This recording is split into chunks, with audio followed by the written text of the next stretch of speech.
When you say that you don't practice, does that mean that you don't practice getting out of the straitjacket? Yeah, like how do you practice? And I say that sincerely. I'm going to use the straitjacket analogy as something for you and the people who follow. When you get a straitjacket, you could have your spouse or your best friend or your children lock you into it. There's no question.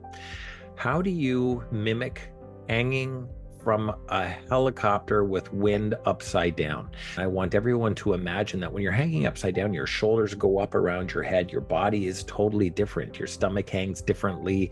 There's so many variables by the weight. I'm a large man. I'm 6'2". I'm 220 pounds.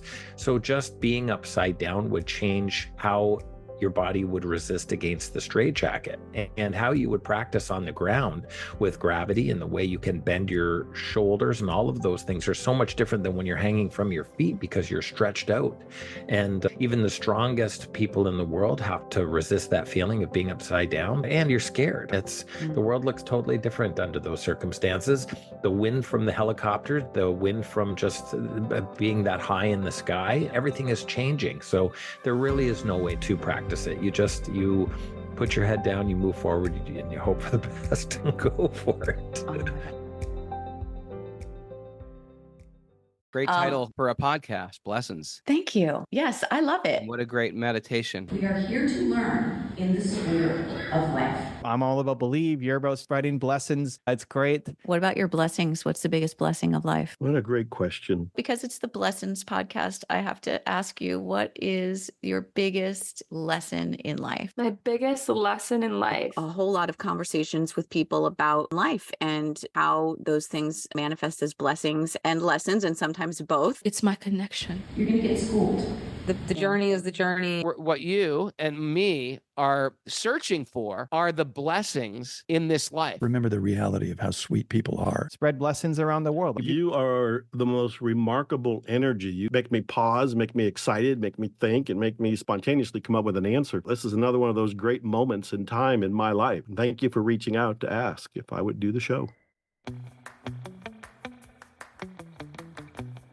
The other night, I was at a dinner, and this man asked me to randomly choose a bunch of cards out of a deck. I pulled out about 7 or 8 cards, and then he proceeded to correctly guess every single one of them.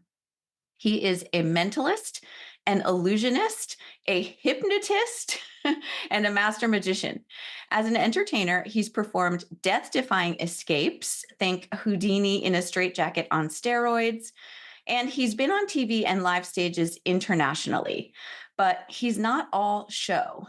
His fascination with the subconscious mind is the driving force behind his magic, but it's also the core of his heart-melting transformational speeches about overcoming tragedy, adversity, and fear to inspire others to live the kind of fulfilling and successful life that you are capable of living. He knows so much about the power of transformation because he was once headed for the streets, and he learned how to use his difficult circumstances to fuel his success. He had me in tears of both joy and heartbreak within minutes of meeting him. Welcome, Daniel Paulin, also known as Danny Zzzz, to the show. So excited to be here. I'm so proud and saddened that I brought you to tears both times, but regardless, if I could stir those emotions, it was a good day. That's right. I think you have a particular talent for doing that. On America's Got Talent Extreme, you were 140 feet in the air in a box, arms and legs shackled by chains, locked in and on a crane in a heavy canvas mailbag, and you had 1 minute to escape. What was going through your mind? I was crying. The honest answer is it's horrible. I would like for the good listenership and the people who are a part of this to believe that I'm brave and courageous, and I'm none of those things. When I find myself in those situations, it's absolutely terrifying. And I think that your follow-up question should be, why do you do it? I think that in that situation, I was looking to change the world. I was looking to be inspirational, and I was looking to find the biggest platform in the world to share my story, and I accomplished that. Having said that, anytime that I have to pick some locks and escape a bag or a box or resist from falling to my death. I think that no sane person in the world should be comfortable under those circumstances. But just like anything, aren't we all trying to escape in a box? Aren't we all looking to better ourselves? Like just the analogy behind the idea of where we live, the jobs we have, the relationships we have, the financial hardships. And the honest answer is we're all trying to escape something. Mine just was a literal box under those circumstances. And perhaps at that moment, I was trying to escape myself and the feelings and the things that I was dealing with at the time. But yeah, what was I feeling? I was feeling unbelievable anxiety and nerve-wracking, being so scared and in a situation I'd never been in, a vulnerable time where I had to just follow the order of operations and put my hand to the sky and hope for the best. It seems like the ultimate exercise in believing in yourself. Yeah, I guess that's fair to say. You know what? We all need to believe in ourselves. In the very end, I say this quite often when I speak. It doesn't matter how we express ourselves publicly. It doesn't matter the social media pictures we put of ourselves or that plastic world that we try to create so that everybody can check in on us and see the lives that we are and the lives that we have. I think that where I'm most honest with myself is when I'm alone. At nighttime, when my wife is asleep and the children are asleep, and I find myself alone with my thoughts, that's the person that I have to be most comfortable with. And I think that trying to find that best version for me, trying to find who I need to be to feel successful for myself, that's really what I'm striving towards. And I think that anybody who follows any of the ridiculousness of who I am, I really want people to be inspired to be happy with who they are when they're alone. And you have to look in to yourself. You have to look into your faith and your beliefs, the ideology of how you present. And we have to understand that in real life, our hair isn't perfect as it is in our social media pictures. The lighting isn't great. In real life, we have sorrow and financial hardships and inconsistencies. And it's about loving yourself and forgiving yourself for those shortcomings and working on a better tomorrow. There's something interesting about the daredevil personality, like the guy who jumps over flaming cars and the person who skis down the steepest, most extreme mountain. Would you put yourself in that category? No. No, I'm an escape artist by accident. Um, Okay. I never meant to do this. And I really have done some of the most ridiculous escapes in the world. I really have been a leader in my field, but I didn't mean to.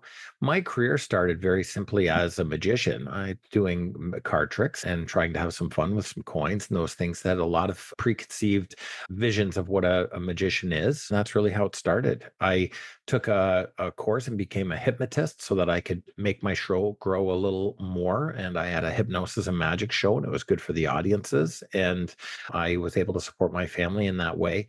And the owner of the hotel that I worked at asked if I would like to do an escape to highlight that Harry Houdini had performed there a number of years before on the anniversary of his arrival to Niagara Falls, Ontario, Canada. They wanted to know if I would do an escape as well. Of course, I said yes. I didn't really know what I was doing, and I'd never done an escape before. So the logic answer was yes. Why wouldn't I? It was good for my career. I was going to get billboards and a commercial and all of those things that would boost my magic and hypnosis show. So it just made logical sense. So I went on to Amazon and bought a straitjacket, which already sounds ridiculous. And I made a deal with Niagara Helicopters, and I did a straitjacket escape hanging from my feet from a helicopter over Niagara Falls. And that was the very first escape that I'd ever done. I'd never practiced it. How do you practice? I didn't have a helicopter. So I just put myself out there and tried something new, and I was able to find success. And because Niagara Falls is one of those tourist attractions that people go to from all over the world, the media coverage got me a global following as Danny Zzzz, the escape artist, and I became one. It was by accident. I didn't mean to. I'm not brave. I'm not seeking the attention. I'm not trying to jump higher or run faster, do all of those things that people do when they are looking for that adrenaline. I fell into this by accident. That is crazy. So when you say that you don't practice, Does that mean that you don't practice getting out of the straitjacket? Yeah, like how do you practice? And I say that sincerely. I'm going to use the straitjacket analogy as something for you and the people who follow. When you get a straitjacket, if you buy a straitjacket, you could have your spouse or your best friend or your children lock you into it. There's no question. How do you mimic hanging from a helicopter with wind upside down? So, as you can imagine, I want everyone to imagine that when you're hanging upside down, your shoulders go up around your head, your body is totally different, your stomach hangs differently. There's so many variables by the weight. I'm a large man, I'm 6'2", I'm 220 pounds.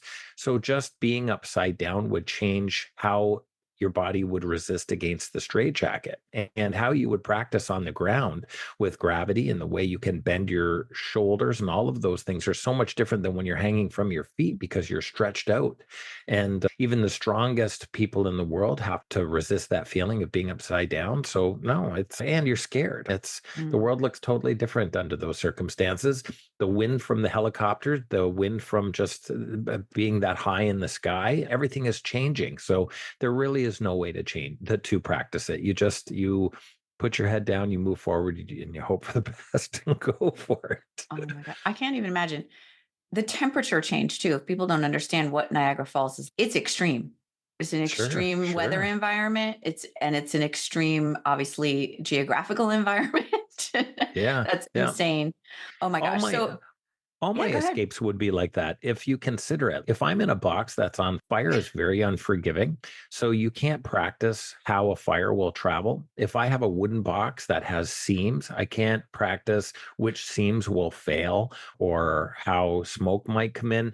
A lot of my escapes are aerial escapes. So they're from a crane or a helicopter or something like that. So you can imagine that everything changes the minute it lifts off the ground. Is the box going to spin? Is it going to stay stationary? What's the wind going to be like? If I do something underwater, how do you practice those conditions? So when somebody thinks you must rehearse that like crazy, you can't. There really isn't a proper way to rehearse when you're not doing something specific, especially anything that's hanging, for sure.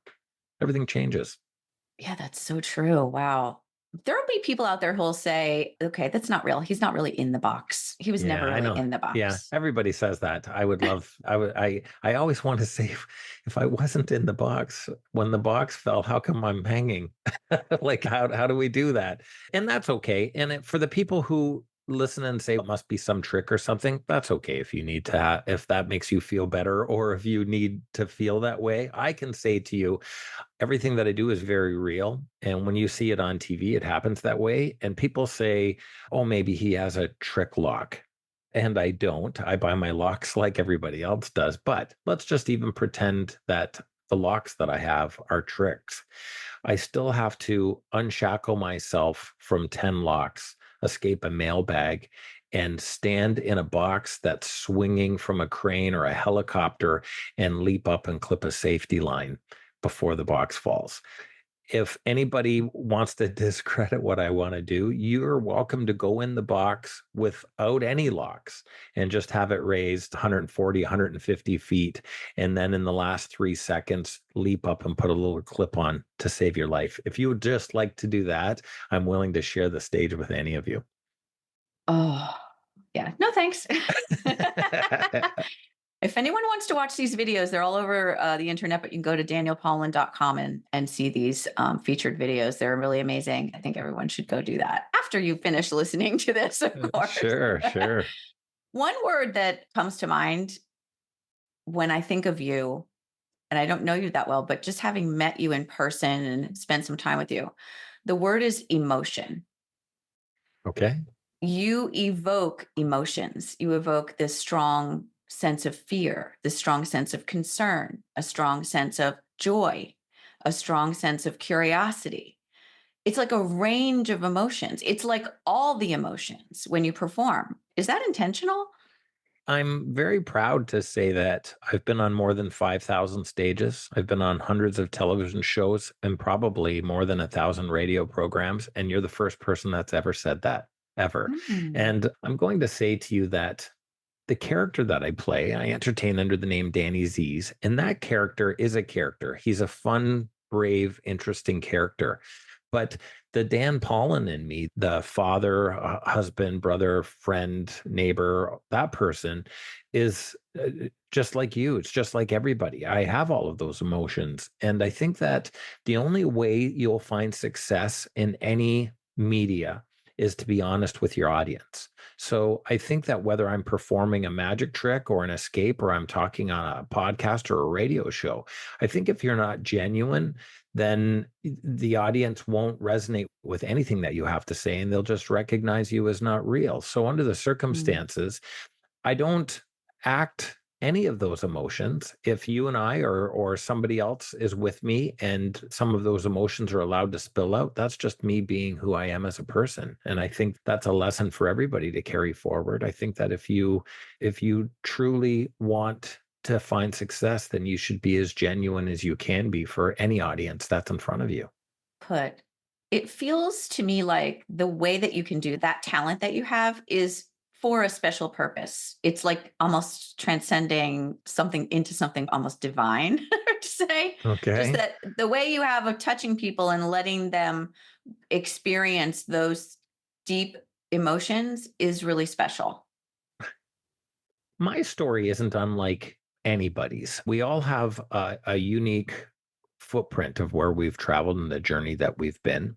We've all experienced heartache and loss. I think that anybody who listens has had negative experience with relationships. I think that that old style where our grandparents or great grandparents met when they were 13 and stay married for 70 years, I think that those days have passed a lot of us. And I think that in my age group, and certainly people younger than me, I think relationships have become even somewhat disposable in some fashion. So because of that, we've all experienced a relationship loss. As we grow older, I'm a man in my 50s, I can say to you that as we grow older, we experience loss of family members, aunts, uncles, brothers, sisters, friends, neighbors. To live is to die. Like that's what happens, unfortunately, and we can count on that. And unless your last name is Musk, perhaps, I think we've all experienced financial hardships. Like I think that struggling financially isn't an unrealistic expectation for almost everybody in life. We start at the very basics. So when we take a look at my story and I look at all of those things that I share, I don't share those aspects of my life to say, look at me or look what I've been through. I don't think that there are accolades to who I am today. I think I share those visions and those feelings so that the people who are at my talks, my shows, my launches, whatever I'm working on, is so that they can understand that I'm not any different than them, that we've all been dealt this hand called life. So for me, when I look at my story, I lost the big three, I call it. I lost my brother when I was very young. He drowned, unfortunately. I lost my father to cancer, and then I lost my son. And I call that the big three because it changed my life in every way. My brother was 19 when he passed. He was 22 years old. I was 19, sorry, when my brother passed. He was 22 years old. And it was too young to lose a brother. And I'm sure you'll have a good listenership that perhaps have even dealt with that at a younger age. But for me, I can say to you that I wasn't mature and old enough to deal with a tragedy like that. I was forced to because we don't get to choose those paths. But I can say to you that it changed the way I loved and changed the way I lived. And my brother and I were extremely close. We lived across the hall from one another in an apartment, and he was a part of my daily life. And that loss, especially with he drowned, and a drowning is a tragedy. And that loss it changes the way I lived moving forward. I found myself not as close to people out of fear of losing them. And I equally found myself loving differently. Like I was in pain. I was hurting like anybody would at that point. And I lived that life for a very long time. And my father passed. My father got multiple myeloma, a blood cancer, and he got 2 years to live. And I watched his demise, unfortunately. And he was one of the powerful people who I just loved and looked up to. And I couldn't slow or stop his demise. And it equally taught me that it doesn't matter what you do in life. It doesn't matter how hard you work, the things you accumulate. It doesn't matter any of that. It matters who's standing at your bed at the end of your day. And he used those words to me. He had worked hard his whole life and had found success. And he said, it's not about what you've gathered. It's about who is standing at the end of your bed. That's exactly what he said to me. And that taught me a great deal about how my relationship with people are very important. And then a few years ago during COVID, I lost my 22-year-old boy. And I found that to be a cat's in the cradle moment, because I recognized when my brother had passed at the same age of 22, I found myself angry with my mother and with family for not reacting the way I needed them to. And I can't blame my mother or my older brother or other people. They were grieving as well. But I found myself hardened and angry at all of them because of how they were dealing with his loss. And then at the same age of my mother, my son passed away at the same age of my brother. And I had to live that loss through her eyes. And that's really the final three that changed how I really analyzed and looked at my whole life, was because I think that we can't stop it, but we have to recognize that today is a blessing. We have to take a look at today and look around us, and we have to find joy in every moment. And there's no redos. And after my son passed, I remember writing how his life was like a book.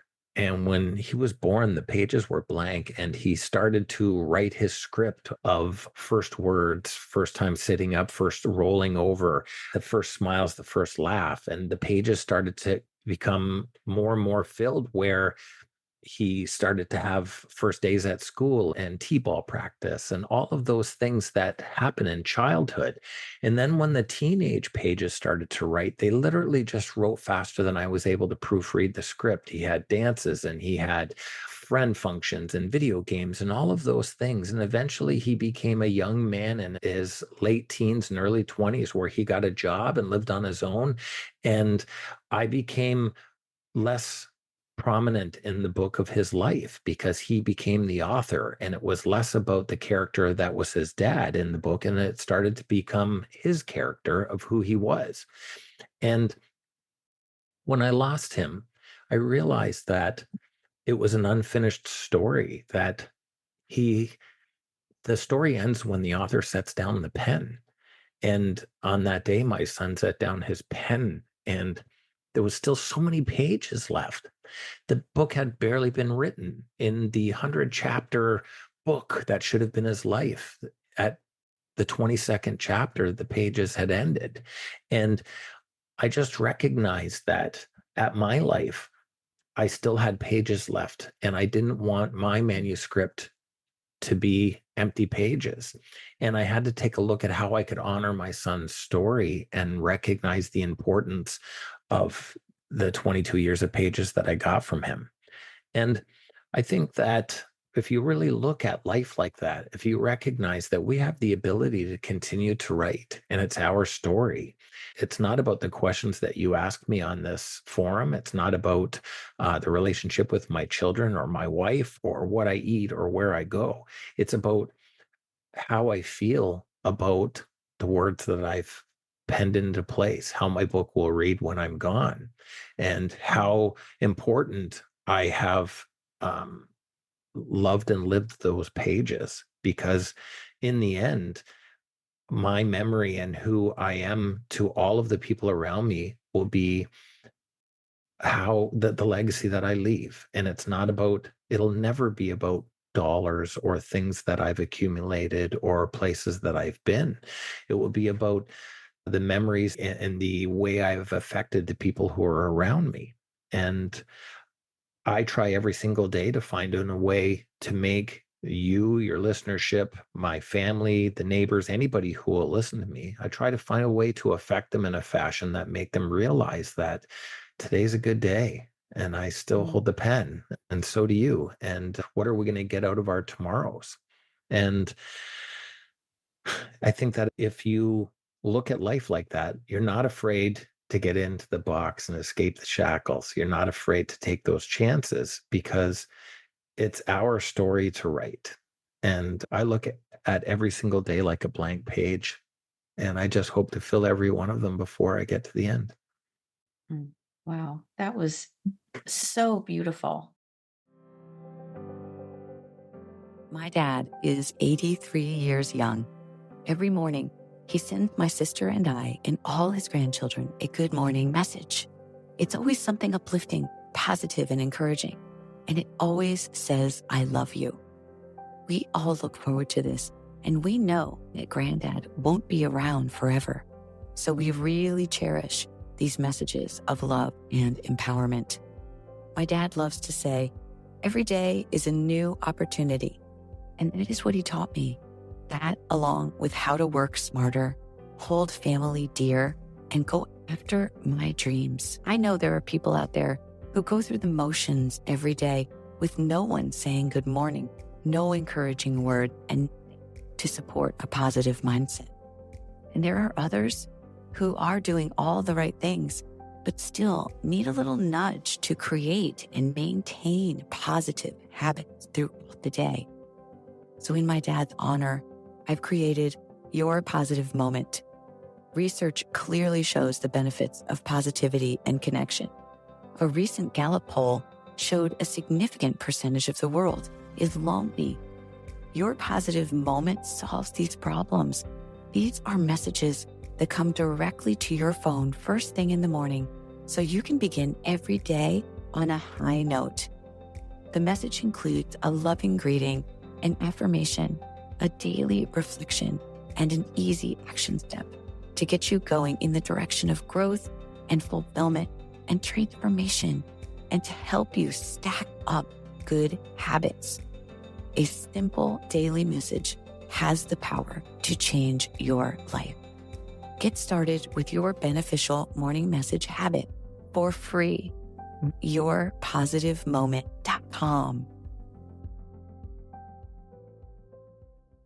And it strikes me as you went through that really poignant description that I know why you are able to take people on such an emotional ride, because you're showing them your heart, because you yourself have tapped into that ability to experience and really feel and live with that kind of a range of emotion.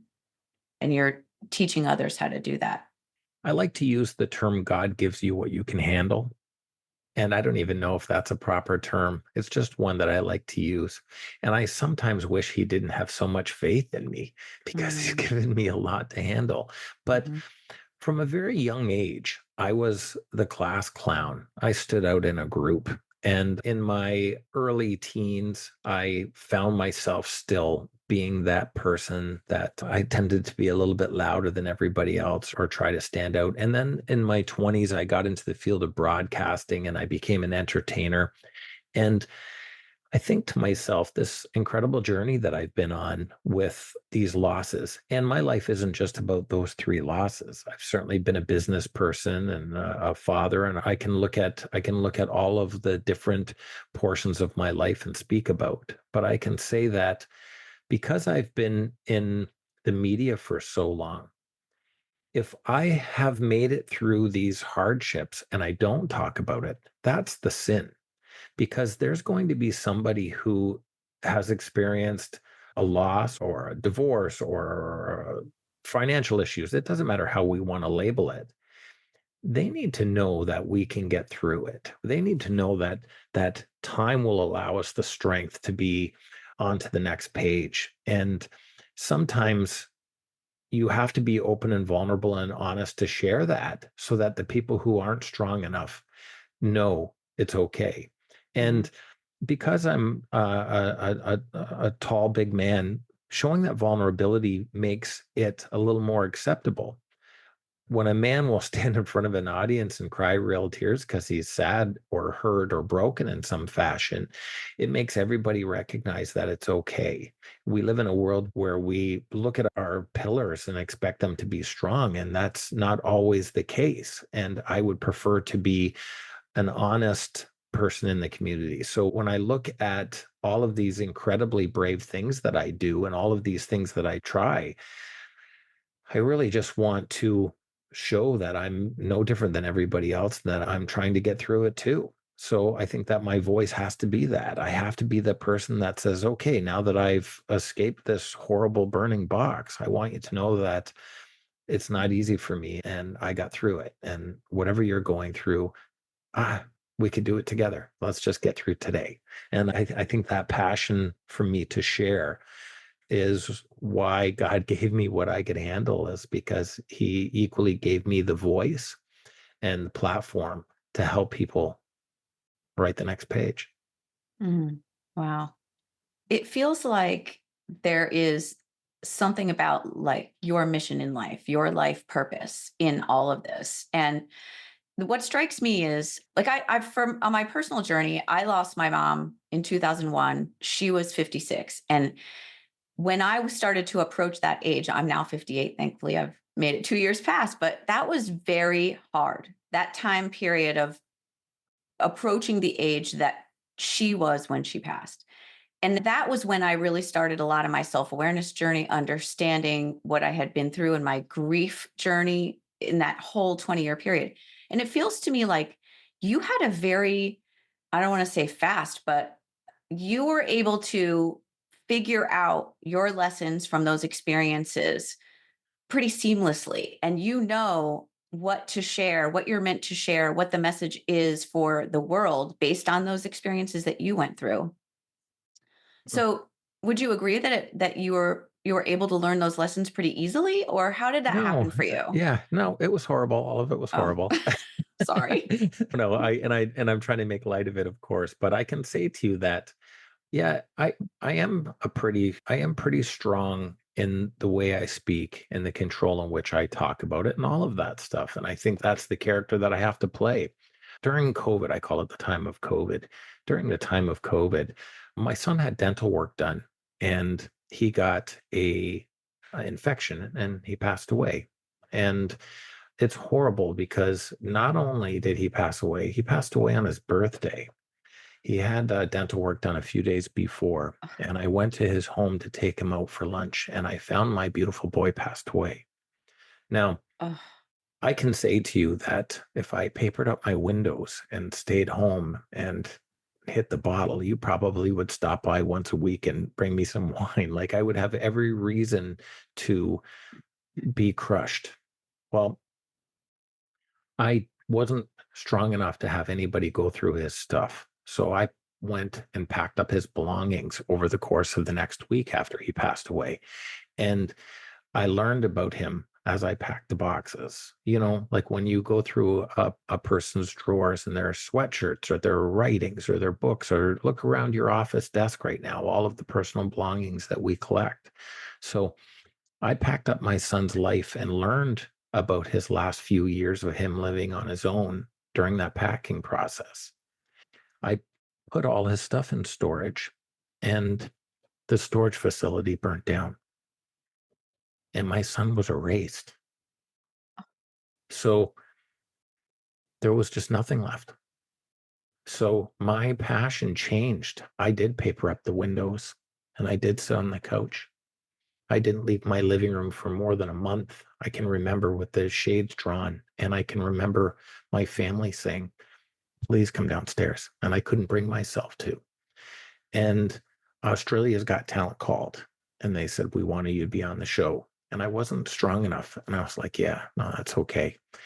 And then the producer called back and said, we would really want you. And I said, I'll go, but I want the world to know my son's name. And that started a mission for me.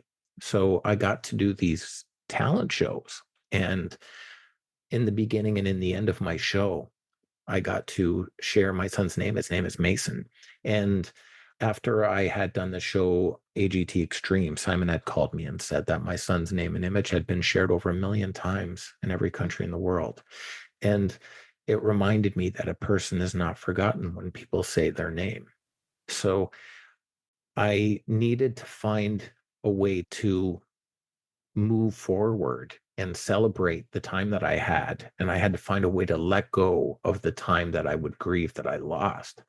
And the only way that I could do that would be to share his story and share my story so that people understand that you have to move on. And I have other children, and I have a supportive wife, and I can't let that tragedy, which is what it was, I can't let that tragedy define me, because there's so many other people that count on me. And there's so many people who I've never met that are counting on that story to recognize that we can get through it. Tomorrow's another day. And if you think, or anybody thinks, that I don't have tears or I don't have remorse, I do every single day. There's nothing that I can do that will ever take that pain away or make me strong enough to pass it. But how could I possibly present myself and celebrate my son if I wasn't strong enough to tell people he was important? And I can look at that same thing and tell you about my father, about my brother, or your mother. If we don't talk about them, they're gone. And looking at the whole thing, it's so interesting, because when my father passed and he talked about, it's about the people who stand at the end of your bed, not what you've accumulated, he was so true. And when my son passed, I lost everything he had accumulated. And brother passed, I had to pack his stuff up. It's such an interesting journey. And you know what? You just have to put your head down and look at what you're up against. And you have to try to find the path that you're strong enough to climb. And you have to get through it no matter what's in front of you. And at some point, you'll reach the horizon and see the dawn of a new day. And if you don't take those steps, you're just at the end of a path looking around. You have to make an effort every single day. And I think no matter how small of the effort, no matter how little you climb, even it be an inch, at some point you find a way to climb that and start again. Mm. You have to.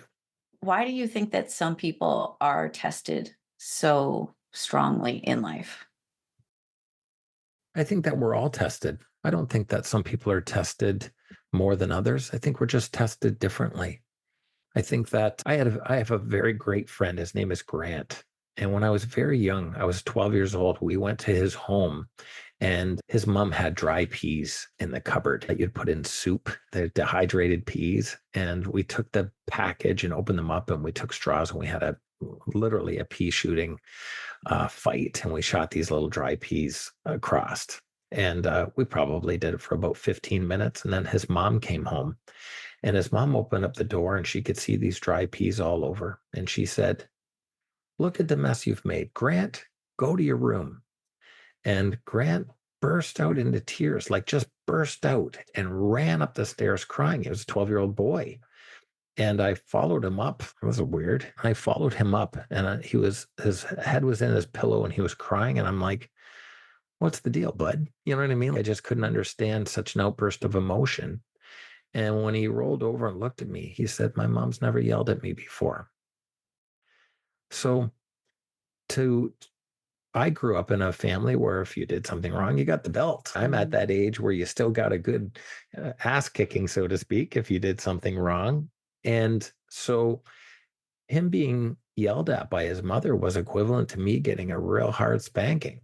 So when we're tested, why are people tested? I think we're all tested. It's just how you've lived your life and what your measure of that point is. So perhaps because of the lifestyle that I've lived, I have a different test than somebody who has never been yelled at before.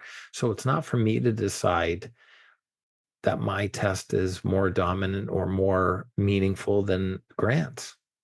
His is just as impactful to him. The test itself, it's really about what you've learned from it. It's really about looking at what you've been put against and deciding what you've gotten out of it and what you will teach because of it. And I think we're given what we can handle. That's all. Mm-hmm. That's the life we lead. Yeah. I think an interesting thing about going through difficult experiences and being a parent is that the way you handle it, the way you model that for your children determines whether or not they're going to carry on the legacy of something like generational wounds or ancestral trauma. Do you ever think about that when you're thinking about how you handle things? Yeah, you know what? I don't handle things correctly.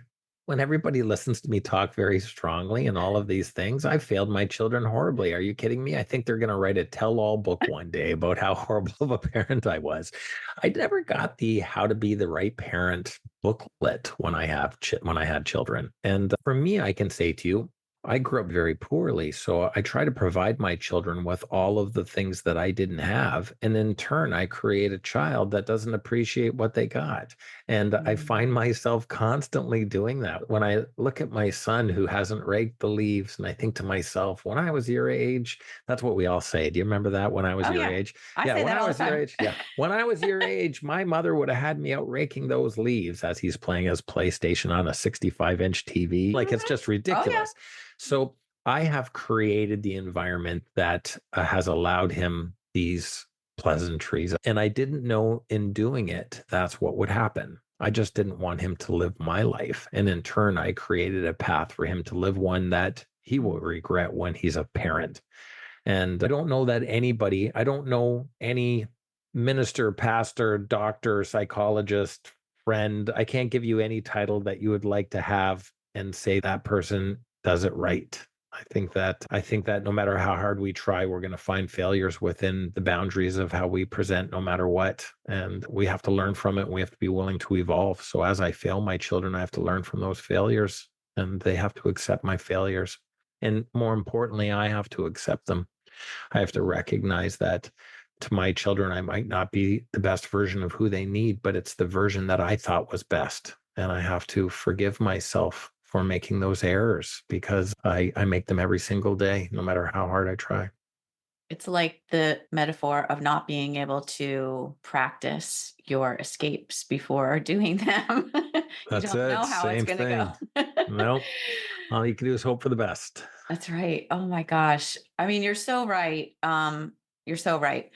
One of the interesting things that you touched on that I saw as a theme with you and when in the time that I spent with you is the idea of work ethic and the whole kind of the show must go on no matter what, whether you're sick, whether you have experienced a loss in your family or other trauma, that if terrible things happen in your life, you still have to show up. And you just talked about that, how you got out of your sadness by realizing that. So, can you talk about this as a success strategy for people or as a strength for other people?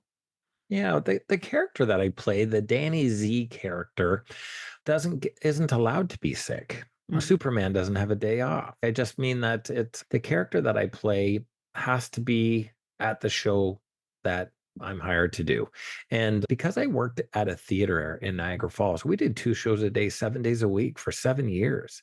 And the tourists, they booked their flights, they booked their hotels, they saved for a year to get there. And then when they got there, they wanted to do the amusement rides and see the water and go to a show. And they paid their money and they planned on being there for a whole year. I know that for me with my family vacations, we painstakingly work out every detail. So if I have a bad day, if my relationship isn't strong or I don't feel well or I'm grieving a loss, I affect 1,500 people a day. And so I had to understand that for those few hours, I needed to shelf my emotion and play the character that I was hired to do. And it's not an easy thing to do because emotions, especially under a tragic situation, are so hard to suppress. So I just had to understand that I wasn't putting them away. I was just taking a break from them for a very short time. I can remember when my father passed, laying behind the stage curtains, crying on the floor, literally.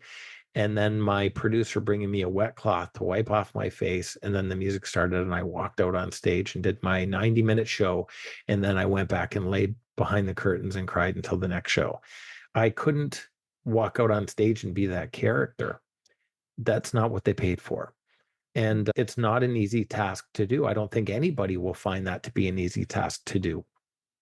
But those work ethics where I have to be accountable to myself, even though I was dealing with the loss of him, we still had to pay our hydro bill. Turns out the children still need groceries. We still need all of those things that life bring forward.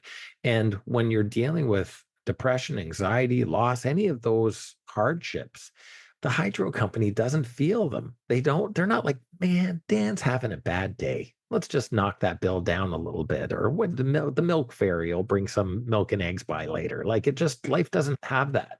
So I think that we give up that. I can say this personally for me. I gave up that right when I became a parent. What happened was when I had a child, my first child, I said, I'm going to put somebody before what's important to me. And I think that a good parenting strategy should always be that way. I think that the nucleus of how important your life is should be your children, and then it should be yourself. And then the circles of importance should grow outside of that. Because as I'm sitting talking to you, I'm very proud to have a 4-month-old baby that I can hear in the background. And I am so blessed to have this beautiful baby, but he didn't ask to be here. Like we brought him into this world. And because of that, he requires attention and food and warmth and all of those things that we are expected to give. And I can't say to him, I'm not having a good day. You don't get to eat today, or you don't get to play, or I'm not going to change you, or all of those things. So I gave up my right to be lazy, or I gave up my right to not have strong work ethics or those principles when I decided to be responsible for another human being. So in my opinion, and it's just my views, but in my opinion, I am physically and financially responsible for my children until they're able to be financially and physically responsible for themselves. And sometimes we don't get to govern when that is. Sometimes our flock fly earlier than we want them to. Some of them will just never leave. But as long as we're a parent and there's that need, if we have the ability and we're able to, we should try, because we brought them here. And so really, to answer your question and say about my views or my work ethics or all of those things, I can fall back to the pamphlet that I never got on how to be a good parent or a good human being. I can only go by my own personal beliefs. And I think that I just need to work hard and know at the end of the day that my family support me. And if life goes the way it should, I hope the end of my bed is filled with people who love me when I'm at my final page. What else can I do? Yeah. I have no doubt you'll be looking down the foot of that bed to some very important and wonderful people in your life. Oh. So, because this is the Blessings podcast, I ask everyone at the end, what are your top lessons and blessings in life? So, can you give us a life lesson that you think is important for others to know? I'm gonna give it to you in a 2-part. I remember when I was at church once and I left and I was talking to my pastor and he said, "What'd you think today? How was it today?" And I said, "Oh, I didn't really like it." Sometimes you should have a filter. Okay, sometimes you should have a filter, and I do not. So I was like, "Yeah, it didn't really resonate with me." And he taught me a very valuable lesson. He said, "It wasn't for you today." Mm. He said, when I put together what I'm going to share with the people who are in the room, I'm driven to say what I need to say for the person who need it most. So there was somebody in that room that needed to hear that lesson, that life lesson, more than I did. It was still important that I was there, but what he shared was specific to somebody who needed to hear that. So my blessing and my life lesson are both. I can say to you that there'll be people who listen to this and it won't resonate with them. My stories won't touch them, and perhaps this isn't one that they follow along. But if one person listens to this whole thing and it resonates with them, then that's why I'm on here. That's why you've invited me. And that's why we get to have these personal conversations and we get this growth, is because somebody needed to hear it. That one person needed to hear it. So my blessing is the fact that I get invited where I have the opportunity to share from my heart, in hopes that it touches the ear of somebody who needs to know that today's a good day. And I think that we're surrounded by blessings. I think that when you take a look at a day in a whole, it's how you really analyze what a blessing is. It could be a piece of chocolate or the taste of an apple. It could be sunshine. It could be a surprise phone call. It could be a good nap. It's to recognize that we're surrounded by wonderful victories on a day-to-day basis, and it's about celebrating those as we accomplish them. And it can be very small. I can say to you that this afternoon, I'm going to take my son for a walk around the block in his carriage. And I promise you that there'll be somebody who listens to this that wishes they could walk. It's surprising how we take for granted the things that we have in life. And there's always somebody who doesn't have the blessings that we do. So you have to recognize the blessings of what we have because somebody doesn't. And for those people who are listening and don't have those blessings, take a look around you because there's blessings in your stable that I don't have either. And today's a good day. Today's a really good day. Today's a really good day. And that's because we got to have this amazing conversation. And I love this. I hear that you are preparing for your most dangerous stunt ever. Is that true? It turns out in the escape world, you always have to do something higher, hotter, farther, faster, deeper. It's always those things. And in the escape world, there's always another platform. And I'm proud to say that I've been on 15 Got Talents, 5,000 shows in more than 50 countries worldwide. And when somebody calls me and they've watched the videos that you so politely told your listenership to check it out, if you do a quick search with Danny with 4 Z's, you'll find me out there. That's right. When people see what I've done, they don't want to see that same thing again. They're looking for the next thing and the next thing. And it takes me higher, faster, hotter, deeper, sharper. And poor wife. Yeah. So creatively, we have come up with something absolutely ridiculous. So here we go. Here we go again. Oh, fingers crossed. Oh my gosh. Sending you all the love and good luck and light. And I cannot wait to see what this is. Yeah. Thank you so much. You know what? Keep doing what you're doing. I think that the people who are listening to this listen consistently because you're bringing something that they need in their lives. And then we need more people to be the vessel of communication. And for those that are listening and being a part of this, you have to reach out. You got to comment and you got to subscribe and share and do all of those things because it's the only way that we can get real honest content and a real strong vision for the people who need to hear it. So when we talk about blessings and hope and where we're going tomorrow, the people who listen to this are a strong portion of that. And when they become the voice, when they become the person who subscribes and shares, they allow us this opportunity to keep bringing people together. So do that right now. Thank you.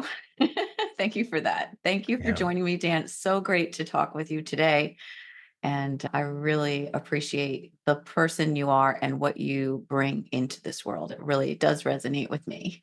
Listen, I just can't wait to get on another stage with you in some fashion. And I hope we have the opportunity to work together. Yes, me too. Hey, everybody still listening. Will you go give a 5-star review to this podcast? Mitzi puts in so much effort and so much love into this. She's brilliant. She deserves it. So I am going to go right now. By the way, by the time you hear this and you go give your 5-star review, you should be able to go find my 5-star review of this podcast. But I just want to thank you for what you're doing.